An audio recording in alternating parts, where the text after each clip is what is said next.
did not rustle the sheets. I breathed slowly and silently. I was listening for a sound a friend had told me that I'd never hear, the ringing bells of Santa's sleigh. There's no Santa, my friend had insisted, but I knew he was wrong. Late that night, I did hear sounds, though not of ringing bells. From outside came the sounds of hissing steam and squeaking metal. I looked through my window and saw a train standing perfectly still in front of my house.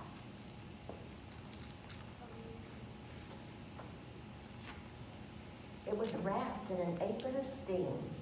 Snowflakes fell lightly around it.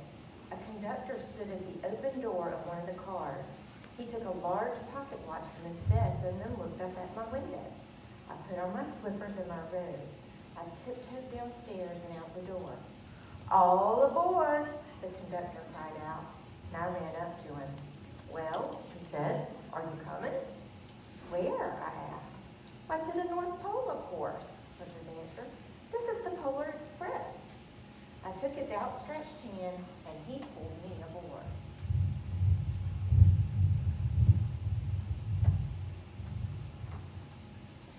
The train was filled with other children, all in their pajamas and nightgowns. We sang Christmas carols and ate candies with nougat centers as white as snow. We drank hot cocoa as thick and rich as melted chocolate bars. Outside, the lights of the towns and villages flickered in the distance as the Polar Express raced northward.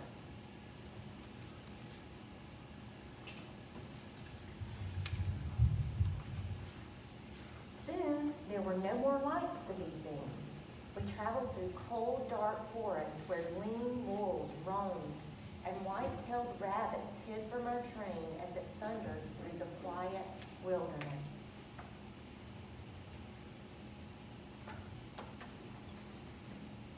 We climbed mountains so high it seemed as if we would scrape the moon. But the Polar Express never slowed down. Faster and faster we ran along, rolling over peaks and through valleys like a car on a roller coaster.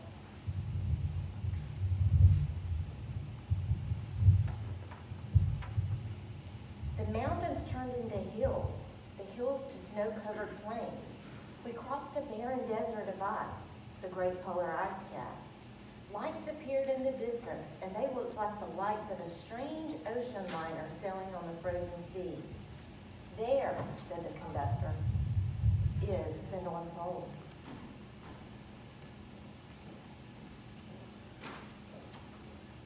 The North Pole. It was a huge city standing alone at the top of the world, filled with factories where every Christmas toy was made. At first, we saw no elves. "They're gathering at the center of the city," the conductor told us. "That's where Santa will give the first gift of Christmas."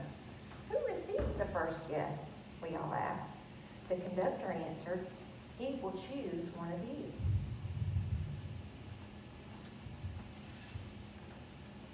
"Look," shouted one of the children, "the elves!" Outside we saw hundreds of elves. As our train drew closer to the center of the North Pole, we slowed to a crawl. So crowded were the streets with Santa's helpers. When the Polar Express could go no farther, we stopped and the conductor led us outside.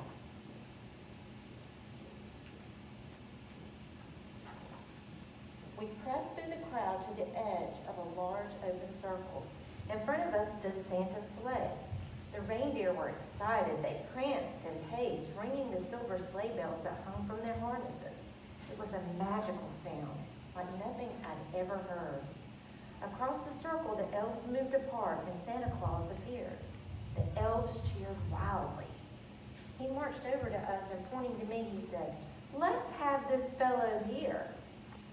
The conductor handed me up and I sat on Santa's knee and he asked, "Now what would you like for Christmas?"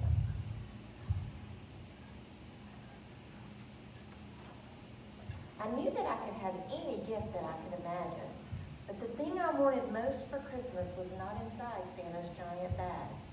What I wanted more than anything was one silver bell from Santa's sleigh. When I asked, Santa smiled. Then he gave me a hug and told an elf to cut a bell from the reindeer's harness. The elf tossed it up to Santa. He stood holding the bell high above him and called out, "The first gift of Christmas!"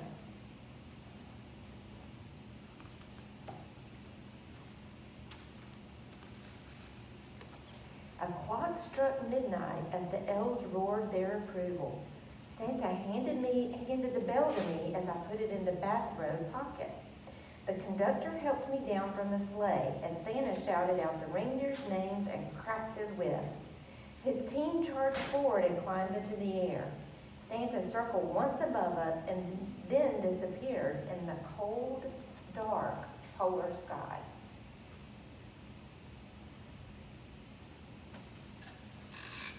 As soon as we were back inside the Polar Express, the other children asked to see the bell. I reached into my pocket, but the only thing I felt was a hole. I'd lost the silver bell from Santa Claus's sleigh. "Let's hurry outside and look for it," one of the children said. But the train gave a sudden lurch and started moving. We were on our way home.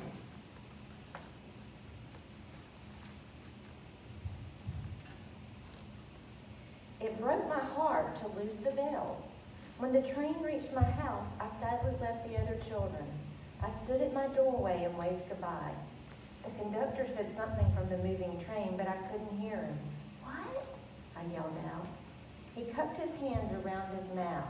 "Merry Christmas!" he shouted. The Polar Express let out a loud blast from its whistle and sped away.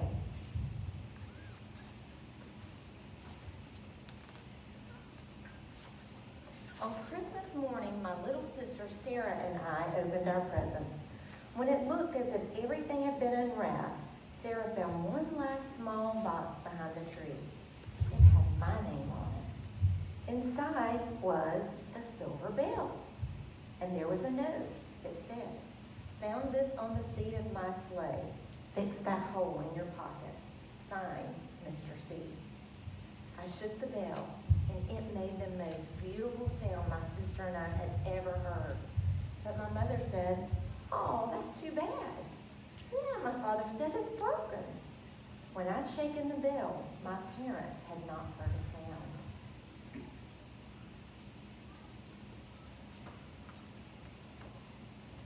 At one time, most of my friends could hear the bell, but as years passed, it fell silent for all of them. Even Sarah found one Christmas that she could no longer hear its sweet sound.